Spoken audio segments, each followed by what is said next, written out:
It's Lee from coloringqueen.net, and today I thought I would colour from Karolina Kubikowski's Autumn Dreams postcard book. And yes, sorry about my voice, I have a cold.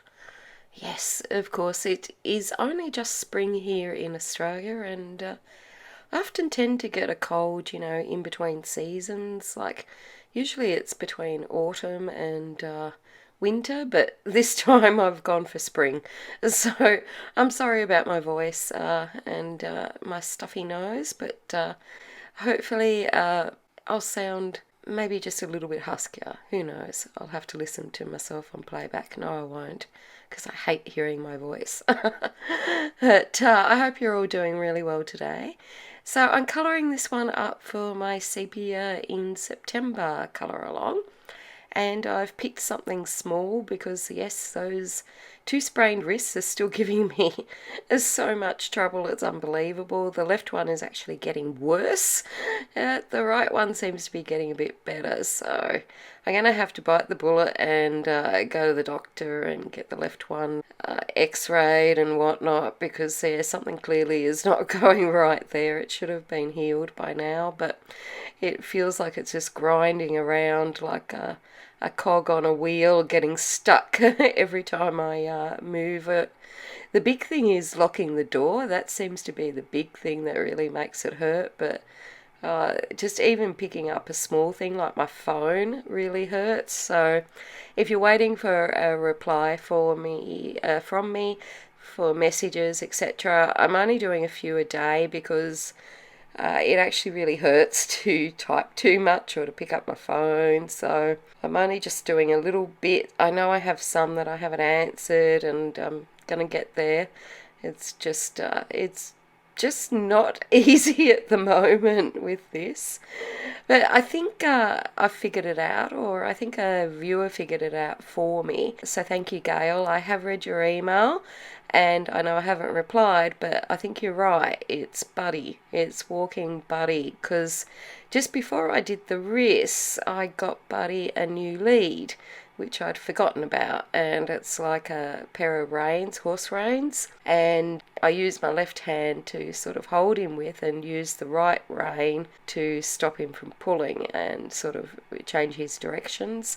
And I think that's why my left hand is really sprained and sore and inflamed and everything else, and the right one's not as bad. So I think Gail solved it. It's that new lead that I bought for Buddies. And because I keep walking him, I just keep making it worse. So I talked to David about it, and he's going to try and get up early and walk Buddy so that my wrist can heal up, and so I can get some relief from this ongoing battle.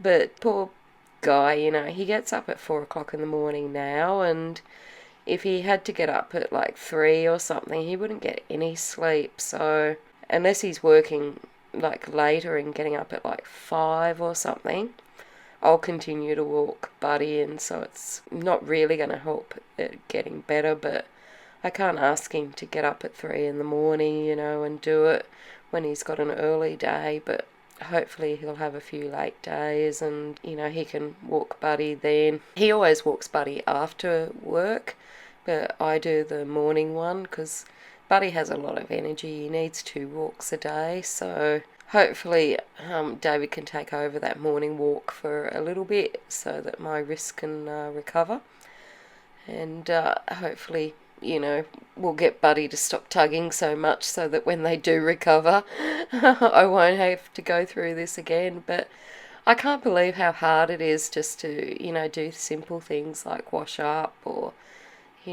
put your bra on, or just really simple things that are really hurting me. So that's why I picked a small picture, so I've got a hope of finishing it, and so it's not as much on me. I was going to do watercolours, but really I've got very little experience, and I don't know if I'd mess it up with one of Karolina's beautiful pictures.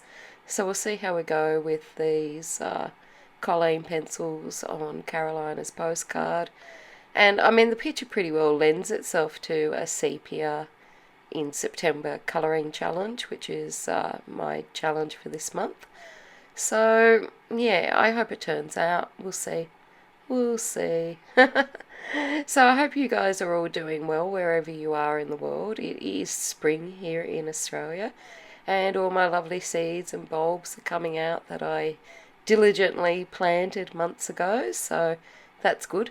Some of the bulbs haven't made an appearance, which is weird. I can't understand, like some that I've got right next to others that are in bloom, and others haven't even come up out of the ground, so I don't know what that is when they're right next to each other, but hopefully they'll make an appearance later on in the season.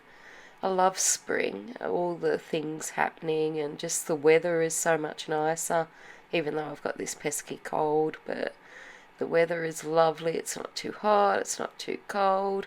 It's perfect Goldilocks weather, which is just right for me. Yeah, today I thought I'd tell you a story about a pretty famous case in Australia. It's still current law and hopefully always will be because it's a good one. It's a typical mum and dad situation, which is what I call them, where you have a David and Goliath situation. So the little people up against a big company, and I love it when the little ones win. I really love that. And I've got a really soft spot for this case. It's all about a department store, and it was a big brand of department stores back in the day.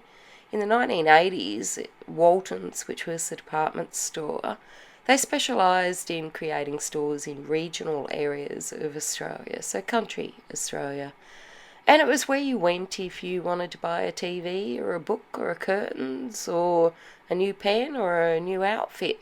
It was the only department store in the town that I grew up in for a very long time. If we wanted anything, super fancy or different, we actually had to catch the train a couple of hours away to Melbourne in the next state to do a spot of shopping. But if you just wanted something local, your school uniform or new set of texters, markers, you went to Walton's, and there was one sort of in every sort of regional area really if it was a big town. In this case, Walton's were building or wanting to build a big department store in the New South Wales country town of Nowra. And the land that they were building it on was owned by Mr. and Mrs. Ma, and they're the mom and pop of the story. I love an underdog, and if it wasn't for this mum and dad, Mr. and Mrs. Ma, a very important law wouldn't come into place in Australia. So here's what happened. The Ma's had this big chunk of land that had some buildings on it. They already had stores on it, but they were a bit old. And Walton's approached them and they said, how about you build a department store for us to our specifications, and then we'll lease it back from you. And although you might find this unusual, this is very common with big brands, big companies, even your Pizza Huts, your Subways, etc. Most of their buildings are built to their specifications by the owner of the land, and then they go into a long-term lease with them. And that's why all those buildings always look the same, they're always fitted out the same in the same colours, etc. Because that's part of their branding, and whoever, ends up leasing that building and the land to them for that period of time, they know they've got a long-term tenant and they stay in place, and, they get their money every month or whatever. So the Waltons thought this was a good idea. They could expand into the Nowra area, and the Mars were really happy to do this. Like, Walton's was what's called a primo tenant. Back in the day, they were a really big department store, very well known, and this would have been a really good secure tenant for the Mars. Now, the time frame for getting this done, the whole building was due to be completed by 15th of January 1984. And Walton's solicitors sent out an agreement for lease with the lease attached to it to the Mars on 21st of October 1983. Now, again, this is really usual when you're dealing with big companies, etc. they always prepare the lease because they know exactly what they want. Like, if you think about any McDonald's or Pizza Hut or Kmart or whatever that you have walked into, they've all got a sort of set format of how it looks, the floor coverings, the design, all the rest of it. They know exactly what they want. If they're a restaurant, they know how many grease traps they need, and if they're a department store, they know how many lifts they need and the hydraulics and power and all of that fancy stuff. So knowing that, their solicitors always have their lease because it incorporates everything that they want in a property that they're going to rent. So that's all quite usual. So there was a bit of back and forth on the negotiations on the lease documents, and there always is. These things can take years to negotiate sometimes, depending on, what the parties want. But anyway, they finally got these amendments agreed to, and Walton's solicitors sent over to Mars solicitors a revised lease, and they really had everything worked out, other than the finishes of how it would look inside. The important things like the rent and the term of the lease had already been finalised. It was just really things like finishes, bits and pieces, like what colour paint to use on the walls, that sort of thing. So Mars informed Waltons that they'd started to demolish these old buildings, and they needed to do that because it was October already, and if they were going to have a shell of a store ready to be fitted out by Waltons by 15th of January, they needed to get the buildings demolished, get the rubble taken away, and start out levelling the land and putting in all the plumbing, electrical, aircon, everything that would be needed to build and also supply the shell for the new building. So it was a pretty tight time frame. And so obviously they wanted to have the lease signed. And they asked Walton's lawyers many times to sign the lease, and nothing happened. But as I said, they had this time frame to meet. So late in November, both of the solicitors for both Waltons and Mar agreed to extend the time to complete the building to 5th of February 1984, so still only 3 months away, less than that. And Walton's solicitors sent out new documents incorporating the little changes that they'd made, all quite normal. In the meantime, unbeknown to the Mars, Waltons had actually instructed their solicitors to do a go-slow with the lease, basically to stall the whole process. And the reason that they did that was because they were rethinking their entire retail strategy, and they were wondering if they should even open up this store in Nowra. Now, the Mars knew nothing of this, and they're busily working towards this timeline for this primo tenant, Waltons, and they're beavering away, demolishing and getting in place all the contractors they need to build out this building for Waltons. And this is not a corner shop, it's not a 7-Eleven, it's back in the days of the 80s, they were usually two-storey buildings, and they had elevators and aircon and, internal escalators. There's quite a lot there of moving parts that has to be done to complete these buildings. Waltons never said anything to the Mars, though, and they knew that the Mars were demolishing. In early January, the Mars actually started to build the new store for Waltons.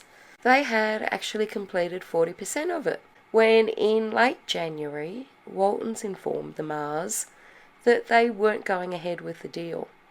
And Waltons felt that they could do this because they'd never actually signed the agreement for lease and lease that they had prepared, even though they'd been asked to numerous times, and even though they'd prepared the document, and even though they had agreed to amendments and everything else, they hadn't actually signed it. Under contract law in Australia, If it has to do with property or land, it has to be in writing and it has to be signed.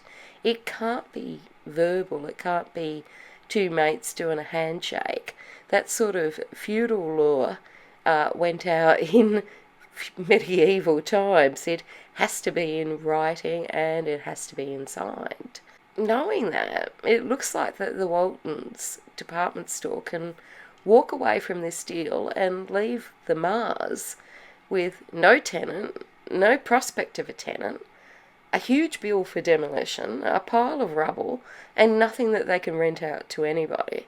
And that really doesn't seem like a fair response, does it? I don't think so. But the fact is they didn't have a contract, and if you went to court under normal contract law, your first test of show me your bit of paper for this property deal that has to be in writing, then they would fail. But fortunately, equity law is there to fix up those sort of problems when you don't actually have the paperwork in this case. So they sued, and they sued under equity law. Now, the case went first up through the courts of New South Wales and courts of appeal and lots of fighting, where it finally ended up at the High Court of Australia, which is our last port of call since the 1940s odd. In the olden days, we could nip over to the UK and go through the Privy Council and hope to get a decision in our favour that way, but nowadays the High Court is the highest court in Australia, so this is the last port of call. And so this case went to the High Court, and they had a squiz at it and decided the Waltons were basically stopped, which fancy pants way of saying they were prevented from going back on their word or their promise to sign the contract and be bound by the terms of it. And what the court said was that saying you were going to sign a contract doesn't form an actual commitment, but it would be unconscionable for you to walk away from it. So it wasn't the fact that they changed their mind. It was the fact that they allowed the Mars to proceed. They allowed them to demolish buildings, going to great expense and not saying anything. And there was no basis for the Mars to think that they weren't going to go ahead with this deal. Their belief was that they had a legal relationship, and there was just a formality of signing the contract to be done. And the High Court said that this area of law, called promissory estoppel, has a new role in law, and this was what made it so famous in Australia, because this whole idea of you can't go back on a promise, which is a fancy pants way of saying promissory estoppel, had always previously been used as what's called in law as a shield, as a protection. But what the High Court of Australia said, no, promissory estoppel can be what's called a sword. You can use this to fight people, just like the Mars fought. They didn't use it as a defence, they use it as a sword to say, hey, you promised to do something. We assumed and we went on our way doing all that you wanted us to do, to our detriment, to our great loss, and you could have avoided all that, but you didn't. So that was what the exciting development was for Australia. On the facts, it's just another failed contract, but it wasn't actually a formalised contract, and Mr. and Mrs. Ma were left high and dry with a demolished, half-built, 40% built building, no lease with Waltons, and instead they managed to draw attention to an area of law that had sort of been sitting there but used in a different way, and were able to recover damages from Waltons even though they'd never actually signed the contract and their lease, which is a form of contract. And they made history because they showed that you can use this area of equity law as its own cause of action. So that's where we get the sword part from instead of a shield. And they got damages from Waltons, and yeah, I guess they all lived happily ever after. Waltons had to pay up, and obviously they didn't have to sign the lease, but they had to live with the consequences of what they'd done. And I think it is a totally fair case. But if it wasn't for people that really took a punt and took people on like this in these David and Goliath situations, then a lot of big companies could lord it all over smaller companies or smaller people, and it would be a really unfair result, especially for the Mars. I mean, they demolish buildings on the basis that they'd have this wonderful tenant. Waltons versus Mar, one of my favourite cases. I love equity law. It's always an area of law that I find interesting. I find it interesting the things that people do or don't do and the things that people try and get away with. But even the lawyers in this case, like Walton's lawyers, were a really big firm, great firm, don't get me wrong on that. And, Mars lawyers were just a local firm in, rural country New South Wales. They don't have the fancy pants resources of the city mouse lawyers, but they still won, and I really really like an underdog story, and especially one that is so good. And promissory estoppel is just not limited to that. People use it in all sorts of circumstances. And I remember many years ago, David had some problems with compensation after he was injured, and we were able to use the promissory estoppel area of law to recover his money from insurance areas. So it's not just for equity law cases or property law cases that you can use it. And I think, if we didn't have these, the legal system would be even harsher than sometimes it can be. So I love this story because it reminds me of going into Walton's when I was a little girl and choosing clothes, and it was just such a big deal because it was the only department store, and ours was 2-story, which was pretty exciting. And yeah, there were racks of clothes, and of course it's absolutely nothing on like Maya or David Jones or any of the stores that we have nowadays, but or even Kmart for that matter. But it was pretty exciting when you were a kid, and of course you always ended up with, no matter what clothes you bought, everyone else always had the same thing because there just wasn't any shops around. And it wasn't until actually I was a teenager that we got McDonald's. We never had McDonald's when I was a kid. We got that when I was about 18 in the country town that I lived in, and now it's got 3.